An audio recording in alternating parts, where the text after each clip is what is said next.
देहरादून के कार्लीघाट में बादल फटा, जिसके बाद हर तरफ तबाही तबाही नजर आ रही है। सोंग नदी उफान पर है। अमूमन ये नदी शांत दिखती है, लेकिन बादल फटने के बाद नदी में बहुत तेज बहाव देखने को मिला और इस बहाव ने कई मकानों को, कई दुकानों को जमींदोज कर दिया है। पानी की वजह से, तेज बहाव की वजह से भूमि का कटान इतना ज्यादा हुआ है कि कई मकान जो अभी खड़े दिख रहे हैं वो भी धराशायी हो जाएंगे। और इसी आशंका के बीच एसडीआरएफ, एनडीआरएफ की टीम रेस्क्यू ऑपरेशन में जुटी है। 100 से ज्यादा लोगों को सुरक्षित जगहों पर अब तक पहुंचाया गया है। 2 लोगों के लापता होने की खबर है। तबाही की ये तस्वीरें आपको दिखाते हैं, जहां बादल फटने के बाद सहस्त्रधारा इलाके में सबसे ज्यादा तबाही हुई है।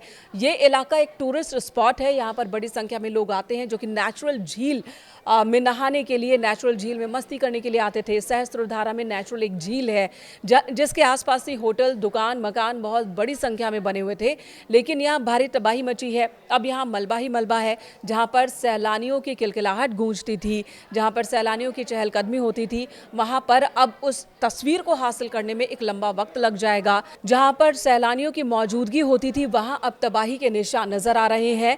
जो इलाके के लोग हैं डरे सहमे, उन्होंने बताया कि बादल फटा तब क्या हुआ था, किस तरह से उन्होंने अपनी जिंदगी बचाई। लोग अपने परिवार के साथ जद्दोजहद करते नजर आए, किसी तरह से उन्होंने खुद को बचाया, लेकिन बहुत ज्यादा नुकसान यहाँ आसपास के इलाके में हुआ है। वहीं मौसम विज्ञान केंद्र की ओर से चेतावनी जारी की गई है। आज भी चमोली, देहरादून और आसपास के जिलों में येलो अलर्ट जारी किया गया है। भारी बारिश की चेतावनी जारी की गई है और इन सभी इलाकों में 1 से 12 तक के स्कूलों को बंद रखने का आदेश जारी किया गया है। लोगों से भी अपील की गई है कि वो सतर्क रहें, जरूरत पड़ने पर ही घरों से बाहर निकलें। लेकिन बादल फटने की घटना के दौरान मुसीबत इसलिए बढ़ जाती है क्योंकि जब बादल फटता है तो पानी इतनी बड़ी मात्रा में गिरता है कि मकान, दुकान के अंदर जो लोग मौजूद हैं वो भी सुरक्षित नहीं रह पाते हैं।